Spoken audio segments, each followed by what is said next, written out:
Hello, welcome back to the channel. This is Miracle Maker Football Channel. For the 5 talking points, Chelsea 3, Brighton 2. This is a game that Brighton honestly dominated from the first half, from the beginning of the match to the ending part, but we held on to the win.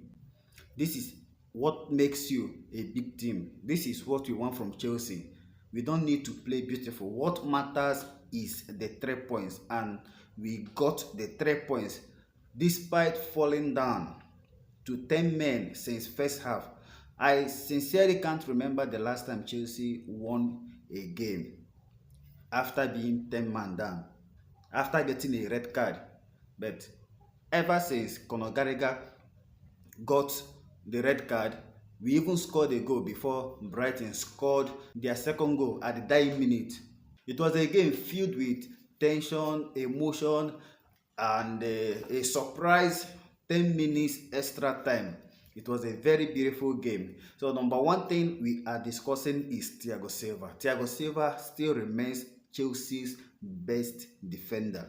Thiago Silva, despite being 39 years old, he was clearly our savior today. Against Brighton, he was at the right place at the right time, intercepting, blocking shots, putting his body on the line. Sometimes you wonder if actually this guy is 39 years old. The rest of the defenders were up to the task, though as a disaster was a bit rash, but he was very decent. The whole back line, they were okay, especially after we went 1 man down. They were okay. Benoit Badiashile didn't play like someone that came back from injury, but despite the brilliance of the defense, Thiago Silva was clearly the best defender and the best player overall in the Chelsea squad against Brighton. The second talking point is the refereeing decision. This is a match that saw so many blunders from the referee and so many mistakes, so many decisions that are questionable. First of all, the red card that was shown to Conor Gallagher, it was a foul actually, but it was so soft. It was so soft to warrant a yellow card. The player in question overreacted.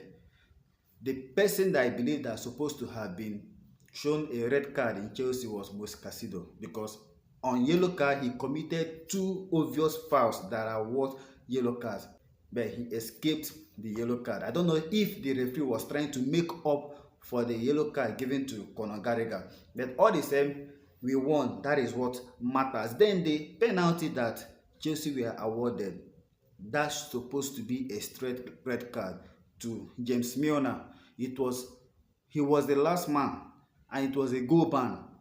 It is not a yellow card offense. It is clearly a red card offense. I was so confused when the referee brought out a yellow card to give a player that denied a striker on goal, one-on-one with the goalkeeper. It was clearly a red card. Then at the extra time, we were given 10 minutes, like 10 minutes. I don't know their plans. 10 minutes of extra time, as if yes, Robert Sanchez was given a marching order, but when you penalize a goalkeeper for time delay, is it still necessary to add 10 minutes? I didn't see what we did. If there was no player that was injured, maybe we wasted time in treating the player. I didn't see why 10 minutes was given. The most they're supposed to have given is 5 to 6 minutes or maybe 7 minutes, but to give 10 minutes of extra time when there was no obvious time wasting was somehow questionable and laughable. Another talking point we are discussing is Raheem Sterling. Raheem Sterling obviously is better at the left wing than right wing. For us to get the best of Raheem Sterling, he needs to play at the left wing.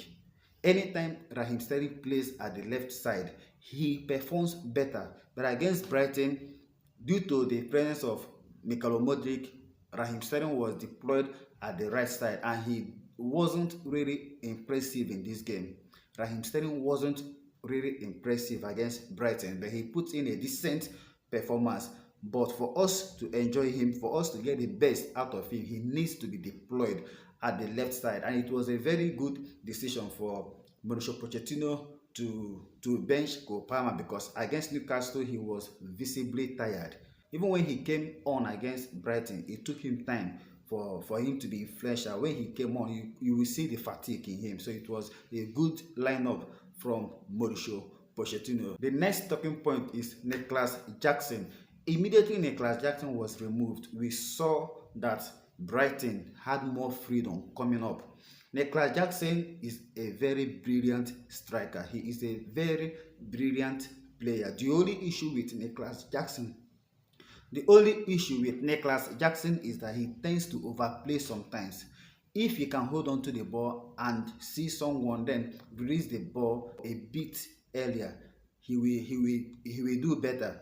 But immediately he was substituted, we saw that even Amanda Broja was not involved in the game. He was almost anonymous before he got the bleeding nose. So Nicholas Jackson needs to work on the primary things, but when it comes to holding onto the ball, when it comes to bringing people inside, when it comes to bringing people into the game, Nicholas Jackson is very good. I can't wait for Christopher Nkunku to come back so that the goal scoring aspect, the burden on Nicholas Jackson to score the goals will reduce. You will see the link up between Nicholas Jackson and Christopher Nkunku.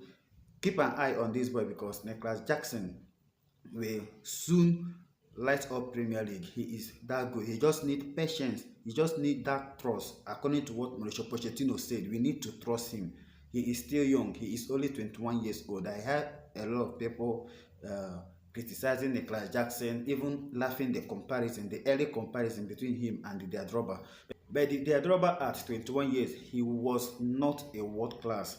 He was not performing to the level that he was performing when he came to Chelsea. So we don't expect Nicholas Jackson at 21 to play like a prime Didier Drogba.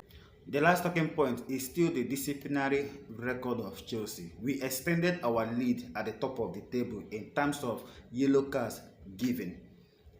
Conor Gallagher was given 2 matching orders. He was so rough. He was a bit doing extra today. He was too aggressive and he was given 2 yellow cards that resulted in his first half red card, meaning that Conor Gallagher will miss the Manchester United game. He will be serving 1 match suspension. This is another red card, another player, an important player that we are going to miss. Conor Gallagher and ENZO FERNANDEZ, they were the ones doing the work in the midfield because Moise Caicedo was a bit anonymous.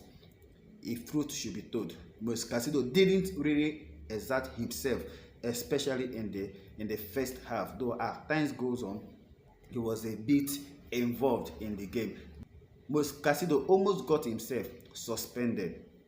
If not for the referee's blunder, he's supposed to get a second yellow card. So the coach Mauricio Pochettino needs to work on this disciplinary aspect of the game. When he got the player down, the referee blew the whistle and he used an aggressive gesture against the referee that resulted in the first yellow card.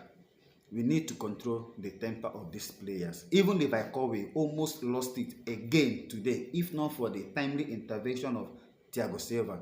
These players need to work on their emotions. They need to keep their emotions in check. They need to work on the disciplinary aspect of the game. If not, we end up accumulating up to 100 yellow cards before the end of this season.